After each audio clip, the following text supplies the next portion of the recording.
Hey, my name's Maverick Roche, and this is Drift Trike, Part 1. So, there's plenty of Drift Trike videos out there. A lot of them involve little CC, like, little tiny, like, lawnmower, go-kart engine, all that little baby stuff. So, this one's actually going to be a pick bike motor, probably around...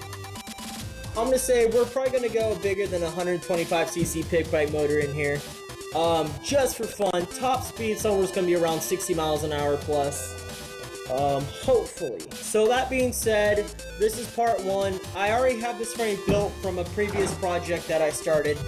So this is an easy frame for a drift trike, and it's my build that I'm doing. This style is super cheap. This whole frame that you have seen so far built, plus bearings and everything, is under 50 bucks so far. So that being said, this is what I have so far. This is your frame. You have your engine mount and your front frame mount here, which is one solid 2 by 1 inch square tubing. The top part is also 2 by 1 inch square tubing. So you want this main part here, you want to be 28 inches long.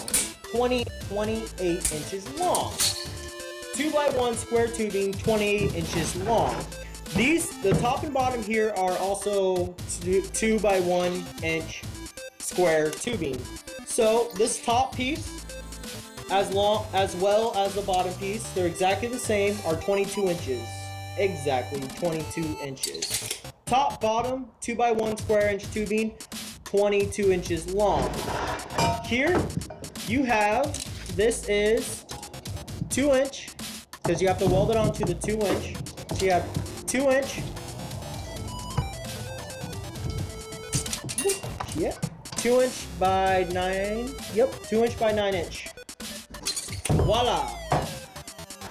2 inch by 9 inch, roughly little 2 inch by 9 inch, roughly, I would say about 1/4 inch thick. So this is 2 by 9, 1/4 2 by 9 plate. Followed by, you have 2 of these, 1 for each side, followed by 2 by 1 square inch tubing, 22 inches long for top and bottom.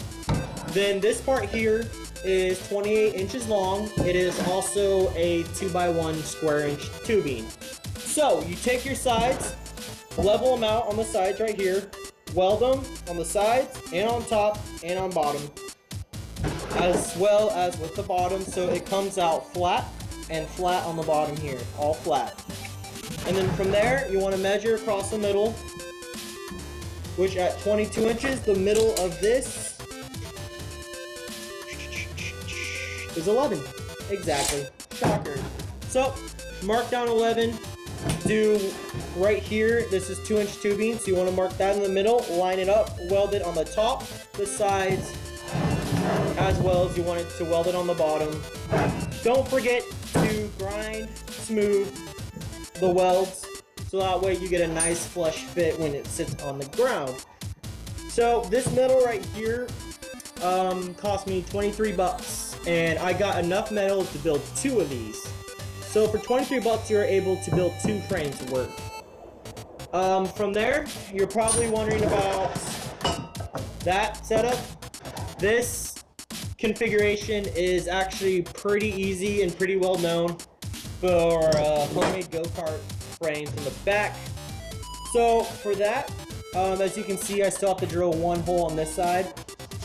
From there, you want to grab 1 inch flange bearings, which look like this. You can use 3/4 inch, you can use 1/2 inch, you can use whatever you want. I prefer a 1 inch because because the type of motor and stuff on here, I want to have it strong and durable, so I did 1 inch. These are about 16 bucks a piece.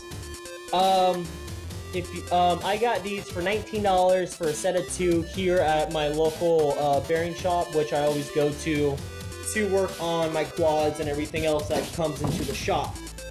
So I got these as a discount, but they're normally about 16 bucks a piece. If you can find a local bearing shop, you can buy them as set for probably cheaper. or individually for cheaper, but they're 1-inch flange bearings that look like this. And so what these do is these mount to the side, like such, like that. So what you want to do is you want to measure from the bottom to the top, mark the middle, also measure from your side and mark the middle. Then from there, you want to take a 1-inch drill bit that can go through metal and drill a 1-inch hole because you have a 1-inch bearing. So if you had a 3/4 bearing, you would drill a 3/4 hole. Then what you do after that is you just take a level, actually be on this side, take a level at the end, mark a straight line across, same with on the bottom, straight line across. Once you get your hole drilled, you want to cut it out so you have a slot. So that way your axle can slot in. So all you have to do is unbolt your bearings and your whole axle configuration comes out so you can swap a new one in, a bigger and or smaller one. If you go bigger, you're naturally going to have to drill a bigger hole. If you go smaller, you have plenty of room and slack in there. But it just makes it a lot easier. So once you drill that, cut it out, measure your hole on the bottom from there, measure it, measure, make sure it's all even and centered and balanced, and drill those holes so you have a mount for that. And so what that kind of looks like is I went to my local metal store. This cost me $8 to buy. It is 1-inch cold roll steel. We have a lathe and a CNC machine here in the shop. So we're actually going to get this keyed and threaded. We're going to put threads on the end for the end of the tires and everything else that are going to go on it. So you can, if you buy the bearings, you can go on to eBay, go-kart shop, Amazon, wherever, and buy your 1-inch tubing already keyed and already had your threads fabricated into it. We do everything here at the shop, so it is actually cheaper to do it that way because I already have everything here. So this, what that looks like, is once you put your bearings on each side,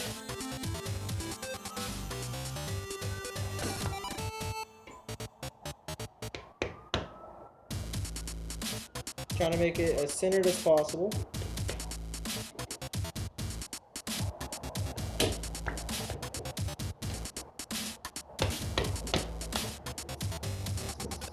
You want it tight enough to where you can pick up a whole rod by the bearing, but you also want it to be tight enough to where you're able to move it up and down at will. So these literally is super easy.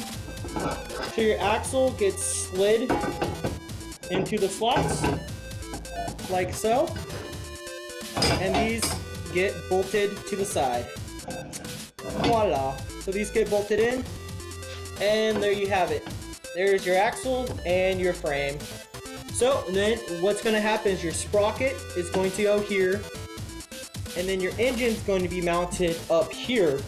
Once we build a mounting frame and everything, I'll show you guys how to do that and weld it on and everything yourself. So engine goes here, sprocket goes here, that mounts, that spins. I mean, once these are bolted in, that sprocket with either keyed or welded onto this, however you want to do it. I prefer keyed, so that way you're able to put different sprockets on later on. So these bolt in, that sprocket turns this right here, that turns the rod, and at the end you have your sleeves and your rims and tires right there, and there is your bottom end, well, I should say in this case your back end of your drift trike frame. So since I already have the frame really built, I thought I'd explain everything and measurement wise. For me, this rod that I got, 1-inch thick cold steel, is 4 feet long. You don't need it to be 4 feet. I will be cutting it down later, depending on whether if I want to put 3 wheel of tires on it later, or if I just want to stick to go-kart tires.